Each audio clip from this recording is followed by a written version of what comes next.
This is the Monday Night Man Cave, only on 94.5 KULT. The man is right. This is the Monday Night Man Cave here on 94.5 KULT. That's right. I'm your host, Scott. And I'm Travis. What's going on? There we go. There you go. That's Bevan Lucas. I'm Bevan Lucas. What's going on? It's going on. Now, you just didn't want me to talk. You thought I had my fun, right? Don't admit it. So we had a request to get a different change of pace in the music category out there. So being that we were talking a little bit about the Jason Aldean concert, we thought we'd give you a tidbit if you didn't make it to the concert, what you missed out on with Luke Bryan and all the country girls shaking it for him. And so you're saying nothing special? Sparkly boots. So no, not really. So kind of disappointed. We were not able to get any phone calls in here and to help get our single friend here, the president, taken off the air, or the representative from the Ryder Hall Man Cave. We have two single men with the show right now, one here on air, one in the Ryder Hall Man Cave, that we were not able to get taken away. Because we were watching LikeALittle.com, we were talking about for relationship advice, since Bevan, you weren't with us, about this girl on the You and I Like a Little page. It says, are there any girls who like guys for their personality and not just solely off of looks? And that also, is there anybody out there looking for a real relationship?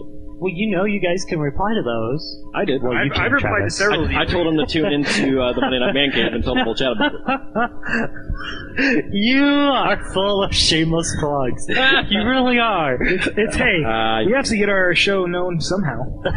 Oh, well. So the question is, are there guys out there that are looking for relationships and not just the one night stand? And if so, where at? Right here. Besides on our show with our president. Besides Bredman. Hey, which apparently no one... Shameless plug for myself. No one's buying that, Bredman, because the phone has not rang once yet. Apparently not. Is he still up for sale? No. We can't even sell him off? No. Wow. We can't. Wow. I'm not gonna pay to go on a date, though. Well, I will pay for the date, but I'm not gonna pay someone to take me to go out with me. Wouldn't that be prostitution? Yeah. Well, isn't that a form thereof? Isn't that bidding on me? Isn't that a form of prostitution? I don't know. Wouldn't that make like the Monday Night Man Cave actually like the pimp illegal? Situation? Oh, geez. The Howard Stern.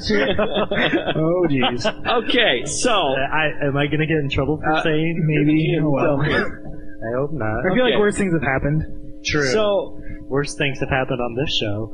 I think, if you're going to find a guy who's looking for a relationship, I think the first place you're not going to find him is in the bar. Because most times, if you've been drinking, you're not going to be coherent enough to really make that judgment. If you're wearing the beer goggles, no. But if you're sitting there and, just observing. I think as long as you're not hammering it back. Like, if you're at a lounge, just sipping it down slow and easy, enjoying the scene. That's me. But if you're with if you find you can get into the bars. No, I can get in the mojo. He's the baby of the show here. But I think if you're girls, if you're looking at the guy who's in the group of his buddies, like 3 or 4 guys, and they're all slamming him down at the bar, likely he is not going to be the guy. At least not initially. He'll be your one night stand guy, though. Probably. And I'm not trying to say that we're stereotyping and pigeonholing guys into this figure, but I mean, stranger things have happened. But I think for example, the Like a Little comment about. Again, we referenced the blonde girl like that you and I say in Hall. You're at my 9 o'clock class, 10 o'clock class in Schindler. You're crazy beautiful, and I don't have the nerve to talk to you. And somebody comments and says, you're a weenie. Just step up and talk to him. Yeah, but that's almost every single post on there, though. Right. But if you really feel that way, the anonymity of it all. Yeah, I really do. I don't know why I can't talk all of a sudden.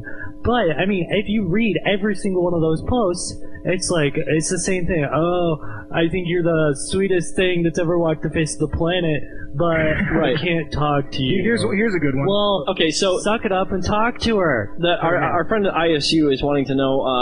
Okay, so she asks. Okay, if still not at the bar, then where do we, the guys of the Man Cave, suggest? I hang out at the WRC. I like to hang out at the roller rink. What about maybe this is just me, maybe like a coffee shop? Right. Oh, yeah.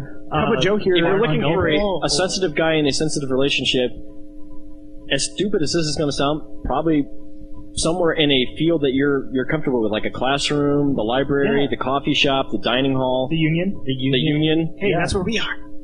anywhere that there's a large gathering minus alcohol, I think you're going to find somebody sensitive. Definitely. That's going to read into it because Dance marathon this weekend. That's where I'll be. Right.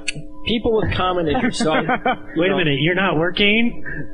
I wasn't asked to work, but I know. I can do both. I'm just kidding. I'll dance and DJ. Well, since you bring it up, and I've been talking about it, KULT will be broadcasting Dance Marathon all 12 hours. I'll be there. All 12 hours. I'm going to dance for all 12 hours. Well, You know. So, ladies, if you like a sensitive guy who's looking for a relationship and can put a good groove on the dance floor for 12 hours straight, we got the Prez right here. He's all yours for the 12-hour date. I've had friends that have done the 24-hour one over at the University of Iowa. That's crazy. That is intense. Yeah. Crazy intense. Like, I feel like I would die for 3 days afterwards, but die and come back from the dead later on, but I don't know, this 12-hour one should be pretty cool. It's my friend Nick Caldwell's birthday, too, so he's going to do it with me, and then he's going to go to have a birthday party, and we'll see if I join him. Okay, so let's, before we go back to music here quick, let's you and me do our talking segments here. We'll do it quickly, kind of a shortened version. I have one. I thought I did that for like 10 minutes already. No, we have it on the I'm just saying. We have it on the list. So I did that already. we have to ask you, what is cooking with Bevan? Nothing's cooking with that. The kitchen's closed? The kitchen is closed tonight. I was running around with all prepping for NISG talks tonight with the presidential candidate. Here's the real question. Are we going to have actual cooking with Evan next week? Next week, yes. Okay. We will be. That's right, because I have a family recipe that I was going to pitch to you for this one. Oh. So stay tuned for that because we don't even know what we're doing. We might post it on the Facebook page before we actually do it. But yeah, that's going to be next week. We were going to do it this week, but we thought it would just be too much with all the candidates coming in. That's what we can think of. Yeah, we'll be doing that. And right now, I mean, really, we've got the elections coming up, and that's really where my brain is. So, and Dance Marathon. So, what's up? I've got a lot of. Oh, I guess I'm going to announce for Travis because he wants me to announce for him. So this is From the Tour Bus with Travis McBride. It's all the same. It's all the road. Willie Nelson on the road again. On the road again with Travis McBride, whatever you want to call it. Okay, so my quick little rant here tonight. How many of you out here, and I know, Bevan, you were in this boat with me this morning, how many of you really get annoyed with professors who are so out of touch with technology that it just frustrates you all day long? I'm the one I work at the computer center, so they ask me for help because they've seen me there, and there's this one professor that I'm just like, oh, that wasn't me. I just let her suffer. Old job, Travis. Yeah, exactly. I should say my old job. Your current job.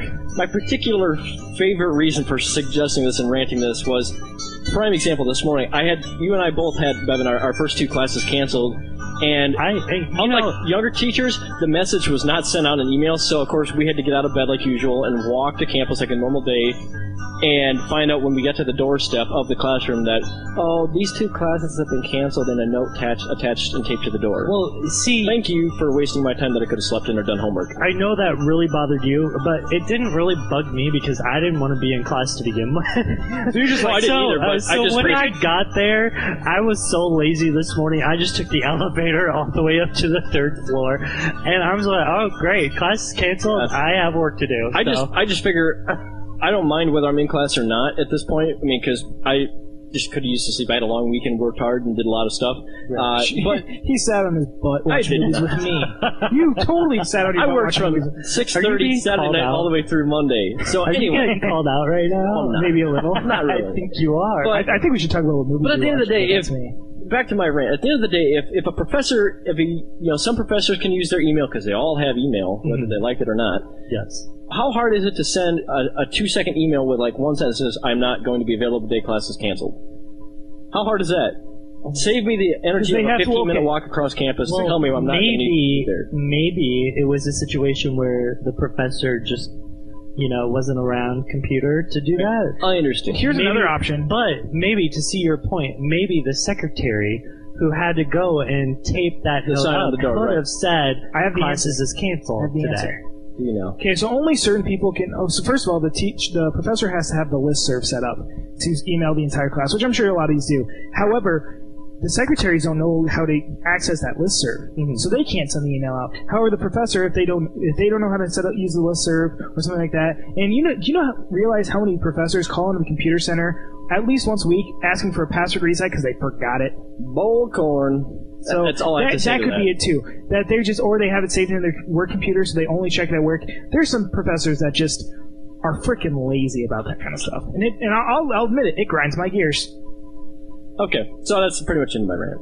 Professors, I implore you, use your emails. I will say, though, the one thing that was really annoying for me today, it wasn't really the fact that we had our first 2 classes canceled, which I love that part. I was honestly jumping for joy because I had to read through a bunch of platforms on the NISG candidates. But the one thing that really grinded my gears is I've been getting email after email after email about discussing KULT for a group of freshman students. And email after email, and I'm sorry, sometimes things in life come up where you just cannot reply to an email in the first 2 seconds. You're not there 24/7 by your email to reply to this. And to keep getting hounded and hounded and hounded about it, and then 2 hours before the meeting say, oh, well, I canceled the meeting today.